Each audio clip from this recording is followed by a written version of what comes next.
وَإِذَا لَقُوا الَّذِينَ آمَنُوا قَالُوا آمَنَّا وَإِذَا خَلَا بَعْضُهُمْ إِلَى بَعْضٍ قَالُوا أَتُحَدِّثُونَهُم بِمَا فَتَحَ اللَّهُ عَلَيْكُمْ لِيُحَاجُّوكُم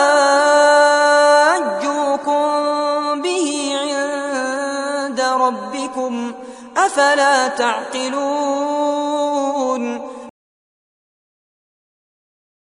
اور جب وہ ایمان لانے والوں سے ملتے ہیں تو کہتے ہیں ہم بھی ایمان لے آئے ہیں، اور جب آپس میں تنہائی میں ہوتے ہیں تو کہتے ہیں کہ کیا تم انہیں وہ باتیں بتاتے ہو جو اللہ نے تم پر کھول رکھی ہیں تاکہ وہ تمہارے رب کے پاس تم پر دلیل قائم کریں؟ کیا تم عقل سے کام نہیں لیتے؟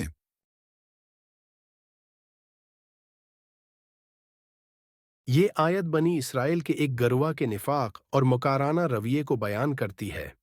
وہ لوگ مسلمانوں کے سامنے ظاہر کرتے کہ ہم بھی ایمان لائے ہیں، لیکن جب وہ اپنے گروہ میں تنہائی ہے میں ہوتے تو ایک دوسرے کو سرزنش کرتے کہ کیوں مسلمانوں کو ان باتوں کا علم دیتے ہو جو اللہ نے ان پر ظاہر کی ہیں۔ ان کے اس دوہرے رویے سے ان کی نفاقی اور دلی مرض کا پتہ چلتا ہے۔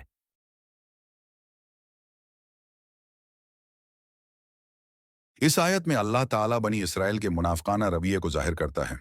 وہ ایمان لانے والوں کے سامنے ایمان کا دعویٰ کرتے مگر ان کے دلوں میں کینہ اور نفاق بھرا ہوا تھا۔ جب وہ اپنے لوگوں میں تنہائی میں ہوتے تو ایک دوسرے کو منع کرتے کہ مسلمانوں کو اپنے علم کا ذکر نہ کریں کیونکہ اس سے ان پر دلیل قائم ہو جائے گی۔ یہ آیت ان کی منافقت کو بے نقاب کرتی ہے اور ہمیں سکھاتی ہے کہ اللہ کے سامنے سب حقیقت عیاں ہے اور کوئی بات اس سے پوشیدہ نہیں۔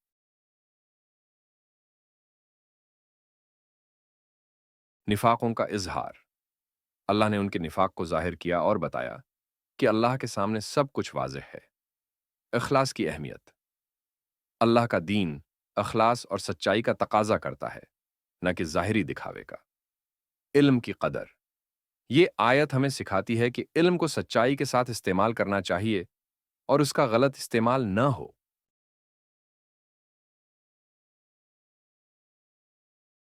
منافقانہ رویہ اور مسلمانوں کے سامنے ایمان کا دعویٰ، اپنے گروہ میں تنہائی میں حقیقت کا اظہار اور مسلمانوں کو علم نہ دینے کی تلقین، اللہ کا نفاق کو ظاہر کرنا، علم کی قدر اور سچائی کی اہمیت۔ اللہ کے سامنے کوئی بات چھپی نہیں رہتی۔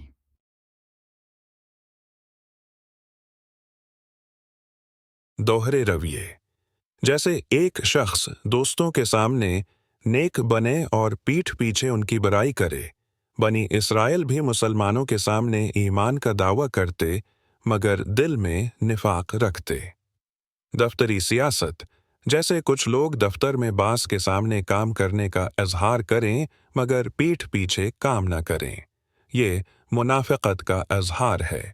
تعلیمی منافقت۔ جیسے ایک طالب علم استاد کے سامنے محنت کا دکھاوا کرے مگر اصل میں محنت نہ کرے، بنی اسرائیل کا رویہ بھی ایسا ہی تھا۔ رشتہ داری میں دکھاوا۔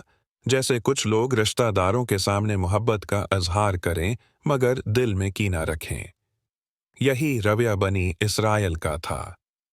ظاہری دوست اور اندرونی دشمن۔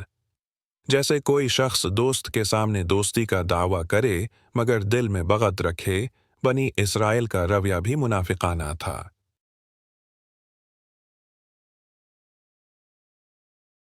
یہ آیت ہمیں آج کے دور میں منافقت سے بچنے کی نصیحت کرتی ہے۔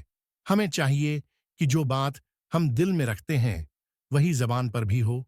ہمیں اللہ کے احکام پر اخلاص کے ساتھ عمل کرنا چاہیے اور ظاہری دکھاوے اور نفاق سے دور رہنا چاہیے۔ اس دور میں بھی بہت سے لوگ ظاہری طور پر اچھے بننے کی کوشش کرتے ہیں مگر دل میں کینہ رکھتے ہیں۔ ہمیں اس رویے سے بچنا چاہیے۔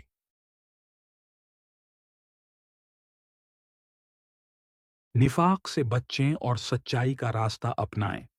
اللہ کے سامنے سب کچھ واضح ہے، کوئی چیز اس سے چھپی نہیں۔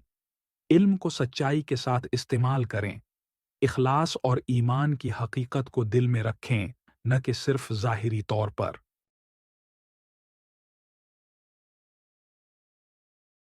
یا اللہ، ہمیں اخلاص اور سچائی کے ساتھ تیرے دین پر عمل کرنے کی توفیق عطا فرما، اور ہمیں ہر قسم کی منافقت اور دکھاوے سے محفوظ رکھ۔ آمین۔ اے اللہ، ہمارے دل کو نفاق اور برائی سے پاک فرما، اور ہمیں ایمان اور محبت کے ساتھ تیری طرف رجوع کرنے والا بنا۔ آمین۔